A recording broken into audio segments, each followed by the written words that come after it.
नियम कानून की बात 2-3 बात आ गई। विराग जी हमारे साथ हैं, सुप्रीम कोर्ट के वकील हैं, जाने माने विशेषज्ञ हैं। विराग साहब, आज अगर ये चीज भारत में इंप्लीमेंट होनी है तो टेक्निकली हम कहाँ खड़े हैं?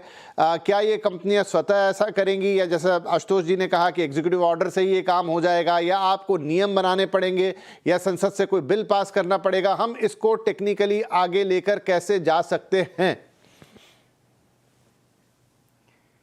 विपिन जी, मैं सामान्यतः आशुतोष जी से पूर्णतः सहमत नहीं होता हूं, लेकिन आज मैं पूरी तरह से सहमत हूं।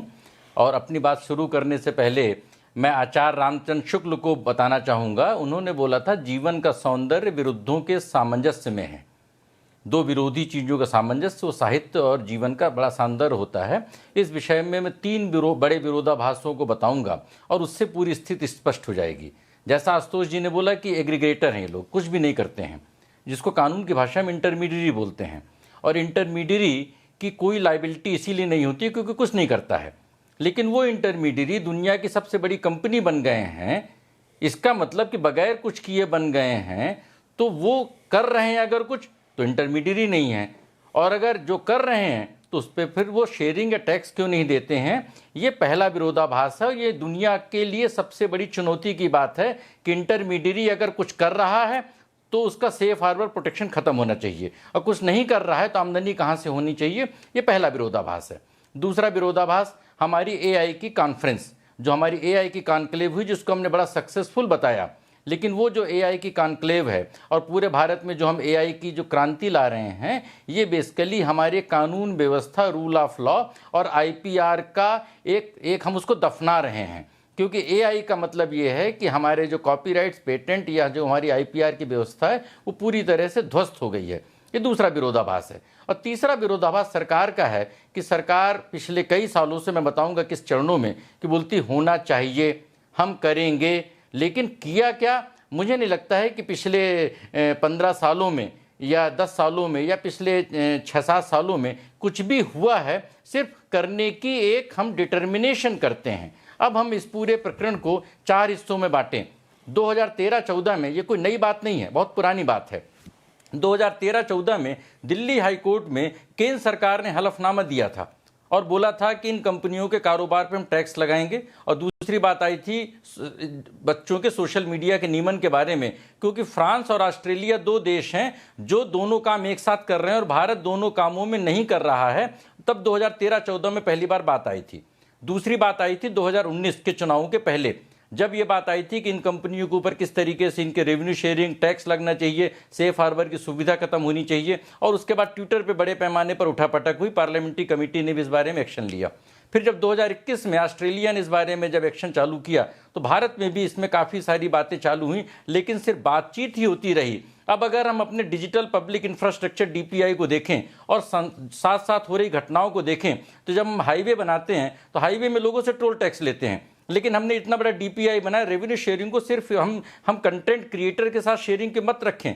रेवेन्यू शेयरिंग का मतलब ये है, अभी आपने जो इनके रेवेन्यू के जो 35,000-40,000 करोड़ रुपए के आंकड़े दिए हैं, सन 2015-16 में दिल्ली हाई कोर्ट के सामने बताया गया था कि गूगल इंडिया की भारत से कारोबारी आमदनी 4,29,000 करोड़ रुपए है और टैक्स सिर्फ वो 5,000 करोड़ रुपए में देते हैं। तो पूरी दुनिया में एक जो नया टैक्सेशन सिस्टम ये आ रहा है कि चूंकि इंटरमीडियरी कुछ नहीं करता है, तो जिसकी उसकी जो कस्टमर्स हैं, जो उनके जो सब्सक्राइबर्स हैं, उसके अनुपात में उनको टैक्स देना चाहिए। तो भारत में 20% उनके जो ग्राहक हैं, उसके हिसाब से गूगल, फेसबुक या ट्विटर को 20% आबादी पर टैक्स देना चाहिए, पहली बात है।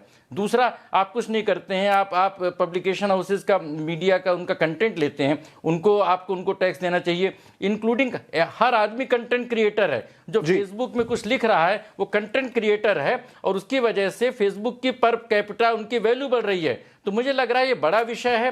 Company act, income tax act, information technology act के तहत हम कर सकते हैं, लेकिन इसके लिए कानून से बड़ी बात एक हमको स्ट्रांग विल पावर और एक स्पष्ट सोच की आवश्यकता है। जी, स्ट्रांग विल पावर, ये एक अच्छा उदाहरण हो सकता है।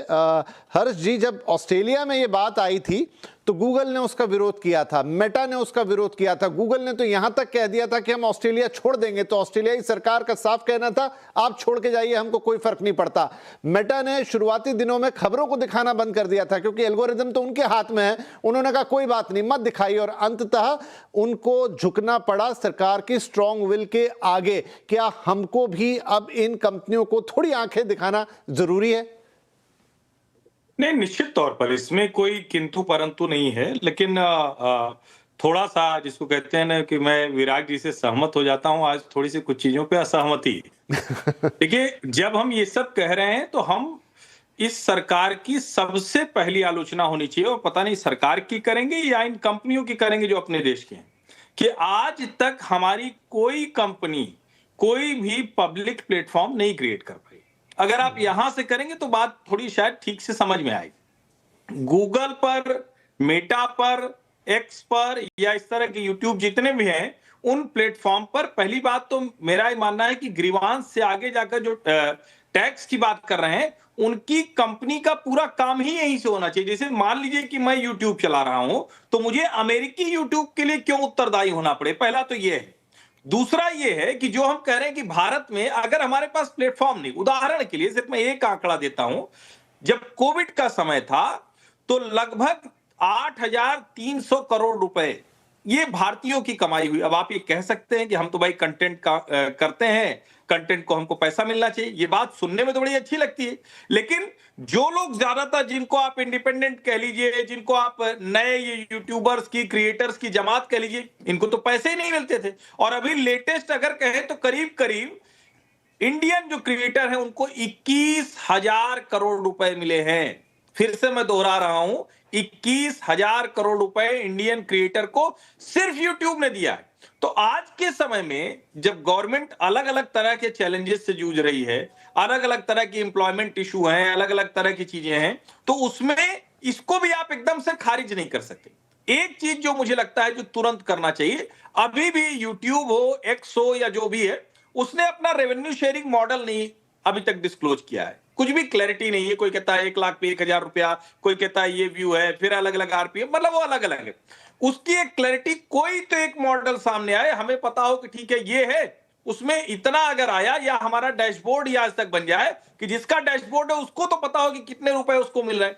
ये सरकार के लिए भी ठीक होगा अगर उनको ये पता चल पाए कि सारी कंपनियों की कितनी कमाई हो रही, तो उनको भी एक असेसमेंट करने में, उनसे उनके ऊपर दबाव बनाने में, टैक्स बनाने में वो आसान होगा। लेकिन ये कहना कि हम सिर्फ इस वजह से दबाव बना लेंगे कि हम बहुत बड़ा मार्केट है, बहुत कुछ है, ये ठीक बात है, लेकिन हमारा कोई प्लेटफॉर्म नहीं है, ये भी आप समझिए। और चाइना, क्योंकि सारे प्लेटफॉर्म उसके हैं, हमारा अपना है, लेकिन वो अमेरिकन कंपनियों को या वेस्टर्न वर्ल्ड को नहीं एंट्री करने देता है। तो इसका भी थोड़ा ध्यान रखना पड़ेगा। ये सिर्फ ऐसे बात नहीं हो सकती कि हमको बुलाएंगे, भगाएंगे, ये वाला आइडिया मुझे बहुत ठीक नहीं लगता है।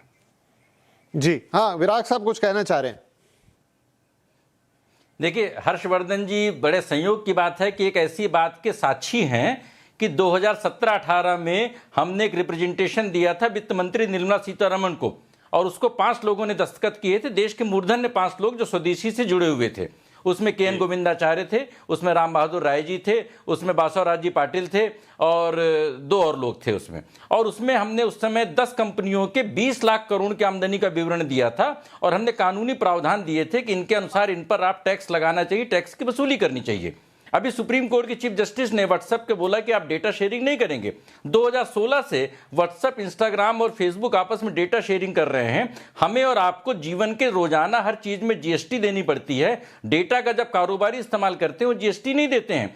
तो हमने नोटबंदी किया तो ऑनलाइन पेमेंट आ गया, हमने जीएसटी लगाया तो इंटर स्टेट का उनका ट्रेड चालू हो गया, हमने लॉकडाउन किया तो पूरा ओटीटी का और ऑनलाइन गेमिंग का मार्केट बढ़ गया, हमने डीपीआई किया, हमने उनसे टैक्स नहीं वसूला, हमने उनको सारी सहूलियत दी, लेकिन डेटा सुरक्षा कानून लागू नहीं किया। फिर हम बोलते हैं भारत में कोई कंपनी आगे क्यों नहीं बढ़ रही है। जब आप विदेशी कंपनियों के लिए आप रेड कारपेट बिछा रहे हैं तो भारत की कंपनी आगे कैसे बढ़ेगी।